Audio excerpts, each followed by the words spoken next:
A recent attack has sent shockwaves through the oil market, causing prices to skyrocket. This wasn't just any attack, but a calculated strike involving hundreds of drones, a spectacle that has fueled tensions between Iran and Israel. The roots of this conflict run deep, and the latest chapter has been written in the skies above the Middle East, with drones as the pens and oil fields as the paper.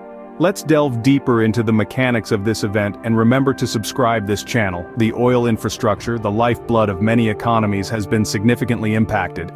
Picture this, drones, like a swarm of angry bees targeting the vital arteries of oil production. The result? An immediate surge in oil prices. West Texas Intermediate crude oil, a benchmark in the industry, settled at $86.59 a barrel, while Brent crude reached a staggering $90.65. Gasoline prices too didn't escape the ripple effect, reaching $3.57 per gallon nationwide. Such is the power of conflict. The oil market, often seen as a barometer of global stability, has once again proven to be a volatile and unpredictable battlefield. In the face of conflict, the oil market is a battlefield of its own. As the dust settles, the impact of the attack on the oil market becomes clear. Oil prices have seen a significant surge, with West Texas Intermediate settling at $86.59 a barrel, and Brent at $90.65. This increase is not just a fleeting phenomenon.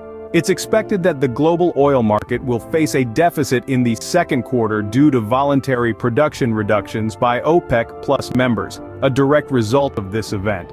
But what does this mean for the average Joe? For you? Well, geopolitical conflicts like these don't just affect the big players in the market. They trickle down to everyday consumers, hitting us where it hurts the most: our wallets. Gasoline prices, for instance, have reached $3.57 per gallon nationwide. The ripple effects of this attack reach far beyond the oil fields, impacting wallets around the world.